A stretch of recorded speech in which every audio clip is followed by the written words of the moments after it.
Right guys, so as you'll see, stood behind me is the very rare Class 100 actual 2-car set that's left in existence.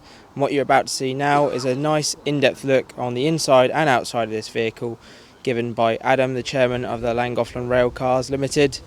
And yeah, sit back and enjoy. Hello, my name's Adam Body. I'm chairman of Llangollen Railcars Ltd, which own the Gloucester 100 set behind us.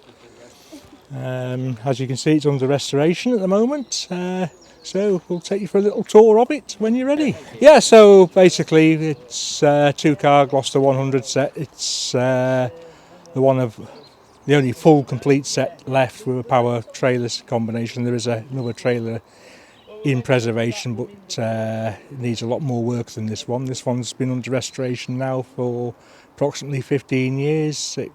It was saved by us when the proposed National Railcar Museum project fell apart.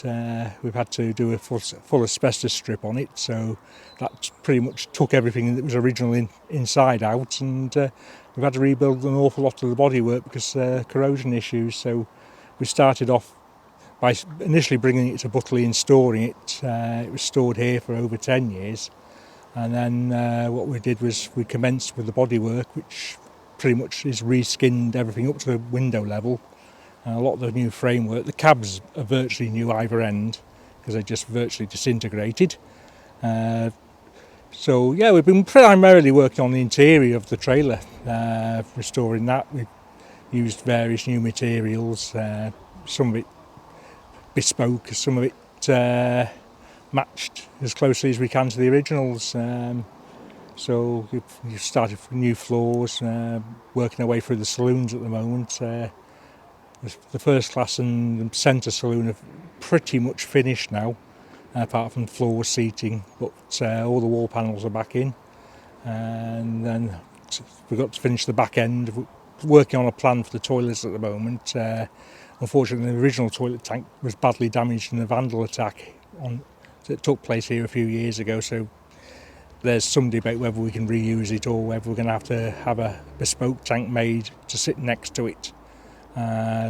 Thoughts are also veering towards whether we need to think about retention tank toilets for it, future-proofing it basically.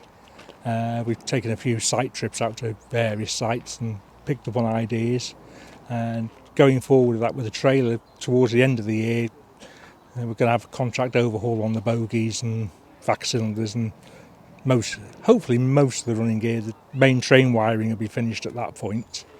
There's really only the main train wires end to end to run now, because the rest of the wiring's actually in situ.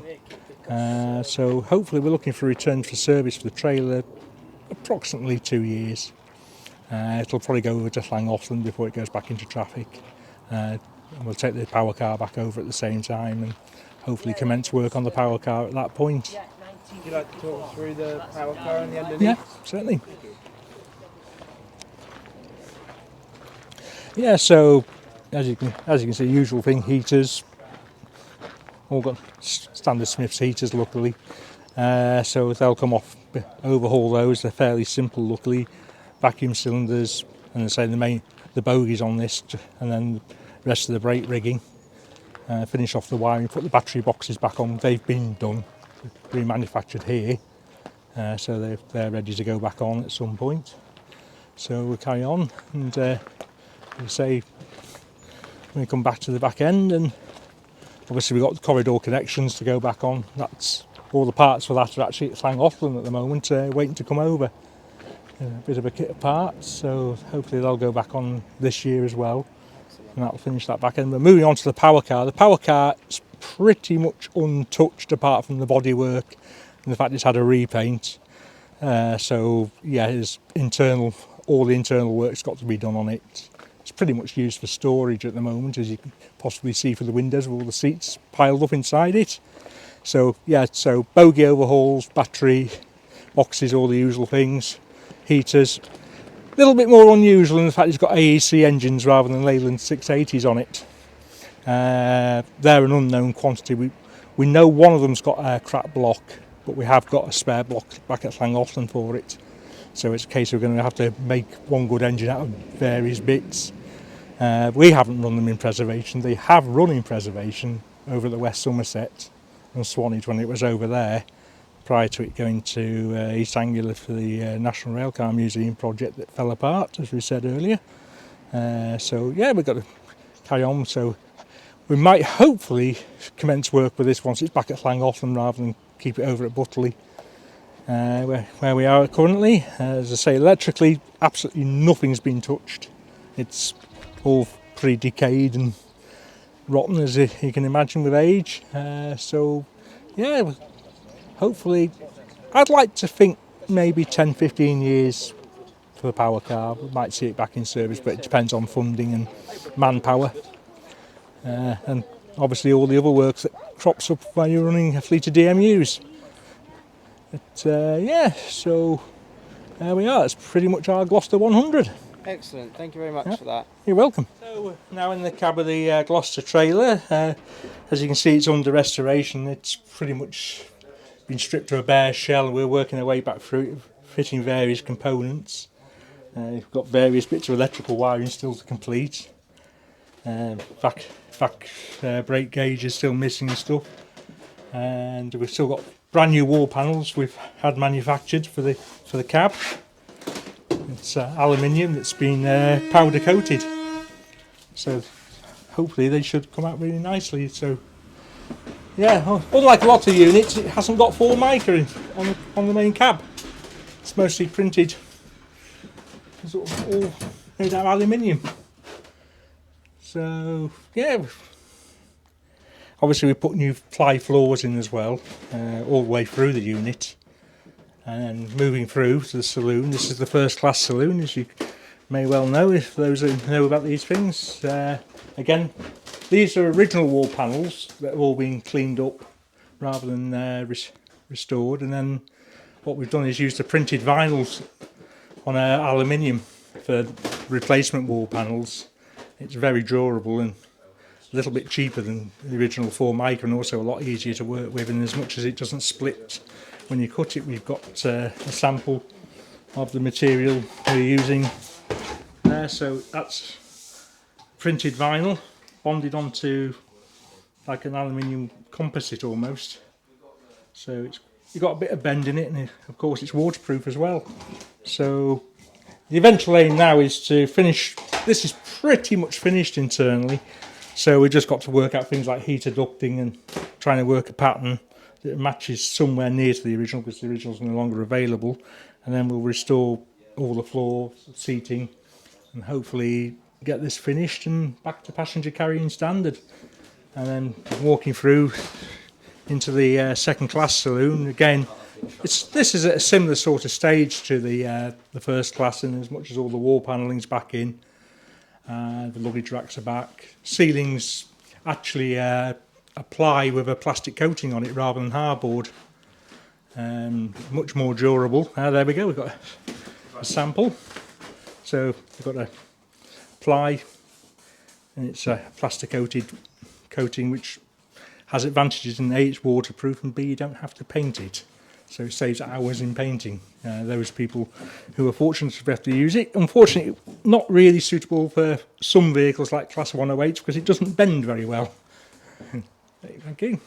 So yes, the idea is, and again, work through the saloon. We put the new floor in, built the floor levels back up to original. That took more work than was expected because the original ply was a bit thinner than the what we were using now, so it all had to be padded out and made up. And yeah, I say new woodwork. All the woodwork is new. It's mostly sapele. I think we've got a sample down here somewhere. Oh, somewhere. We've got a box. There's my box of bits. There we go. So those are saloon window corners made for us by a joiner in Yorkshire. Saves a lot. They're quite expensive, obviously, but saves a lot of time and effort. And so it's a hardwood, so it hopefully should last a while. And we just varnish it up to the state it's in. Most of the work on the vehicle has been conducted by 3 volunteers of ours in particular, which are Alan Chatwood, Ian Wild, little help from Ian Bradbury, and an elderly gentleman who is a gentleman called Jim Jeffrey, who comes down and helps Alan a lot. The 3 of them have been working consistently on this now for over 10 years.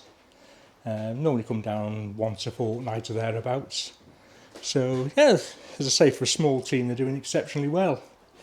We're moving back into the rear saloon, which is coming along slowly, but is a lot less advanced than the other areas. As you can see, we can still see all the ceiling structure and the bodywork structure with the insulation we're putting in, which is just ordinary mineral felt wrapped up in bin bags in this case.